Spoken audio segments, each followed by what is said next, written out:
Hola, lo que vamos a ver en este tutorial es cómo rellenar una declaración anual de envases y residuos de envases. Lo primero que vamos a hacer va a ser abrir el formato. Es un documento en base Word. Aquí tenemos la primera hoja, es un documento oficial preparado por la Consejería de Medio Ambiente. ¿Vale? Y aquí lo que tenemos es un poco una descripción de la normativa a la que hace referencia y el por qué hay que presentar esto. Esta página no hay que hacer nada con ella, simplemente es informativa. Y ya en la primera página se nos piden datos genéricos de la empresa. El primer campo que hay que rellenar es el año objeto de la declaración. Las declaraciones anuales de envases se presentan con fecha límite el 31 de marzo del año en curso. Bien, en este caso, en 2014 habría que presentarla antes del 31 de marzo, pero lo que se indica aquí es el año al que hacen referencia los datos. En 2014 se presentan en el 2013, en 2013 se presentan en el 2012 y así sucesivamente. Luego nos pide una serie de datos genéricos de la empresa, datos del representante legal, no tiene mucho misterio, una firma, la fecha de presentación, razón social, el NIF. Luego aquí hace referencia al Código Nacional de Actividades Económicas. Pues si tenemos una imprenta, pues puede ser el del 93, sería el 222. Los Códigos Nacionales de Actividades Económicas se actualizaron en 2009, sería el 1812, pero bueno, este formato en principio no hace referencia a ninguno en concreto, así que se pueden poner los dos. Aquí habría que describir la actividad genérica de la empresa, por ya sea artes gráficas, impresión, encuadernación, bueno, lo que corresponda. Y luego, pues aquí pondríamos los datos del domicilio al que queremos que vayan las notificaciones en caso de que la consejería tenga alguna duda al respecto de lo que hemos presentado. Una vez hemos terminado con la parte de datos generales, pasamos al punto 2, en el que nos piden datos del centro de trabajo. Aquí, a no ser que tengamos varias fábricas o varias plantas, los datos que nos van a pedir pues son los mismos que hemos puesto más arriba, ¿no? La dirección, el municipio, la provincia, el código postal, la denominación de la empresa, pues por ejemplo, Artes Gráficas Lucía, por poner algo. Y luego, lo que sí es diferente, aquí nos piden el número de inscripción en el registro industrial. El número de inscripción en el registro industrial es un código que se obtiene cuando se da a la empresa de alta en industria. Si tenemos dudas de cómo obtener este número, que no lo tengamos, no lo encontramos, bueno, pues la página de la Comunidad de Madrid tiene una parte en concreto de su página web en la que nos informa sobre cómo proceder al registro, la normativa de referencia, y si tenemos duda de si nos aplica o no, bueno, pues en principio, en teoría, todas las empresas relacionadas con las artes gráficas estarían incluidas en este epígrafe, en el epígrafe I, que es actividades industriales relativas al fomento de la cultura. Aquí tenemos un ejemplo de un NIRI, de un número de inscripción en el registro industrial. Este es el formato que le llega a la empresa cuando se da de alta en industria. Este sería de una empresa que se ha dado de alta como nueva actividad, nuevo establecimiento. Tenemos aquí el código, la primera parte es el número 28 que corresponde a la Comunidad de Madrid, y luego, bueno, pues aquí tendríamos una serie de números que sería el número ya concreto de la propia empresa. Aquí se indica el CNAE, el 1812, el que corresponde a artes gráficas, y aquí aparecen datos de todo tipo, pues la potencia eléctrica instalada, la maquinaria que tiene instalada, los tipos de procesos, todo queda recopilado en esa tablita que debe mantenerse actualizada.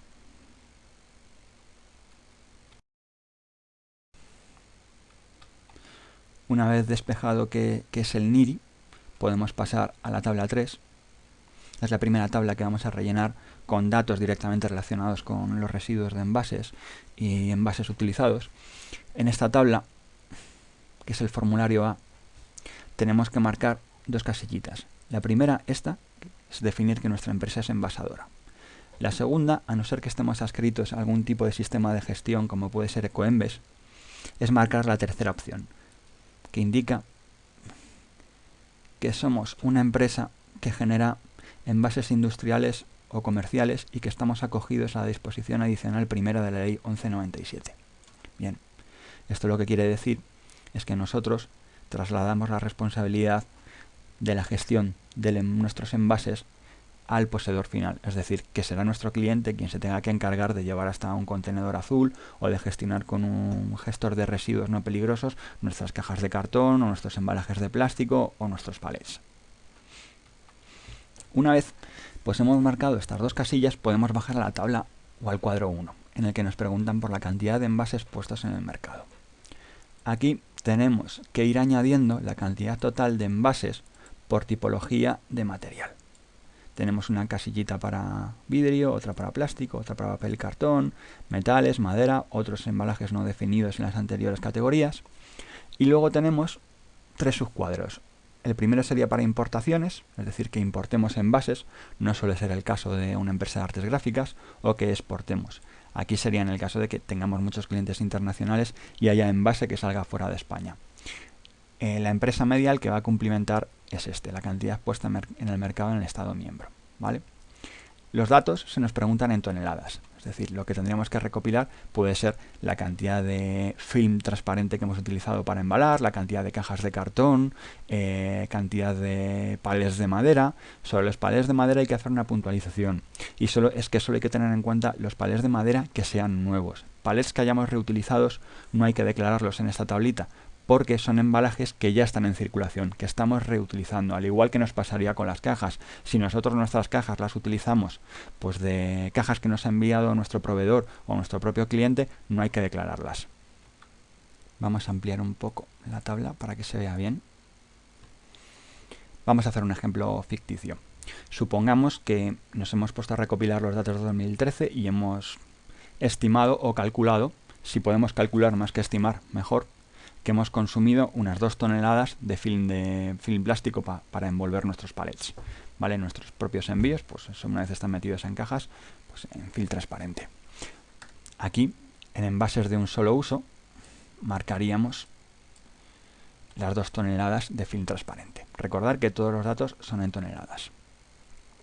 Ahora, luego nuestro producto, pues ya sean libros o folletos, o cajitas o lo que sea que hagamos, vamos a suponer que los enviamos en cajas de cartón. Habría que tener en cuenta cuántas cajas hemos utilizado, obtener ese dato en kilogramos, pasarlo a toneladas e indicarlo aquí.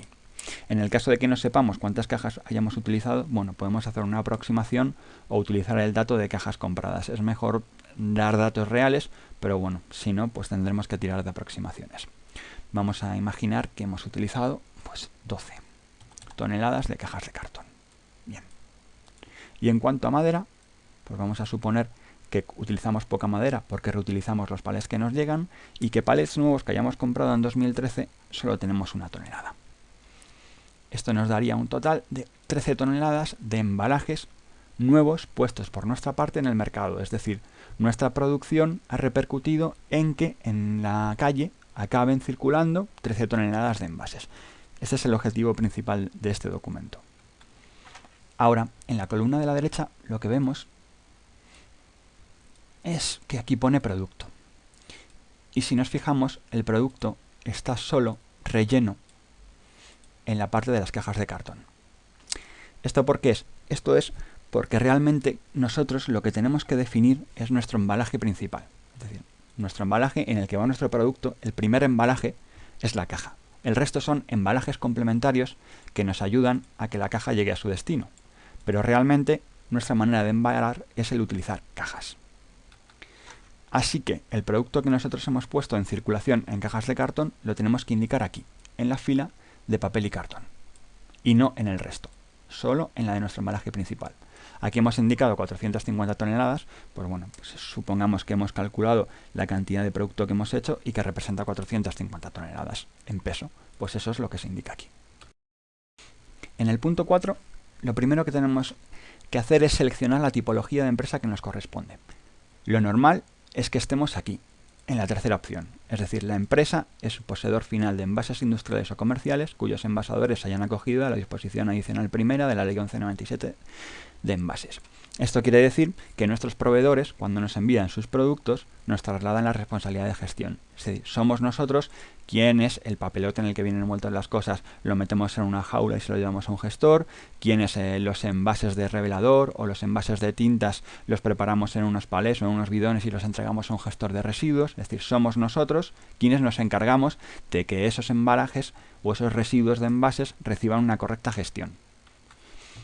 En el cuadro 2 lo que tenemos que indicar son los residuos de envases que se han generado a raíz de nuestra actividad. Aquí pueden pasar varias cosas, que no generemos residuos de envases, lo cual suele ser raro, o que generemos un solo tipo o que generemos varios. ¿Qué es lo que tenemos que detallar aquí? Bueno, por un lado tenemos que tener en cuenta los residuos de embalajes de plástico. Esto pueden ser garrafas de revelador usado, latas de tinta, pueden ser palets rotos, es decir, son envases que nosotros estamos gestionando como residuo. En función de la tipología que sean, hay que rellenar una fila u otra. Por ejemplo, las garrafas de plástico de revelador se tendrían que indicar aquí, en la fila de plástico. Las latas de tinta de metal, pues en la parte de metales, en la fila de aluminio. Si tuviéramos muchos palets rotos y que los gestionamos con un gestor de residuos no peligrosos que se lleva los restos de madera, pues en la parte de madera.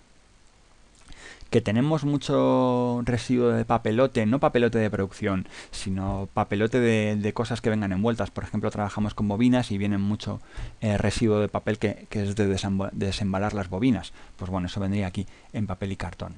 Como en el cuadro 2, los datos son en toneladas. Estos datos, para sacarlos, simplemente tenemos que irnos al libro de registro de residuos, o si no lo tenemos actualizado, bueno, pues pedirle a nuestro gestor de residuos un inventario de los residuos que nos ha recogido y detallarlo aquí.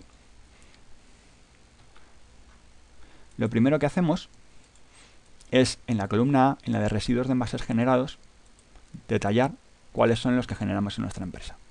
Pues si nosotros solo generáramos residuos de plástico, garrafas de plástico y latas de tinta, latas de metal, pues rellenaríamos la parte de aluminio y la parte de plástico.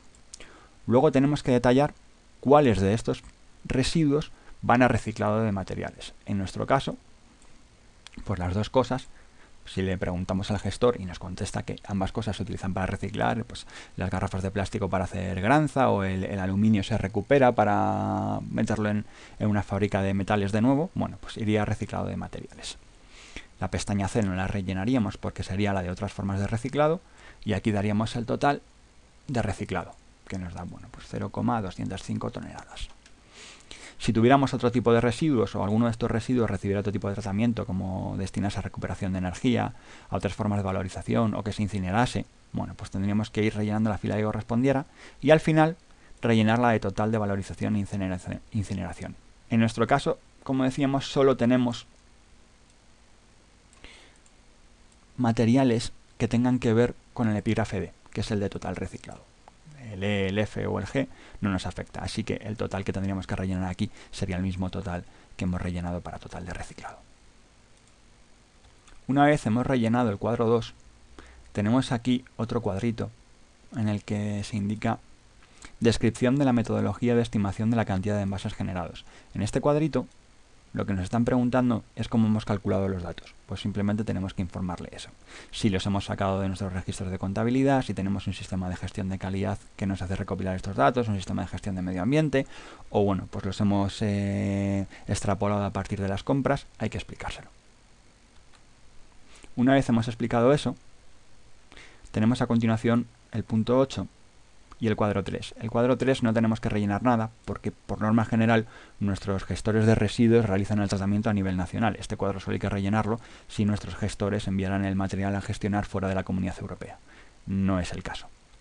Luego tenemos el punto 5 que no corresponde rellenarlo para ninguna imprenta ni empresa relacionada con el sector porque bueno, pues es una serie de gestiones que no va a realizar nunca una imprenta.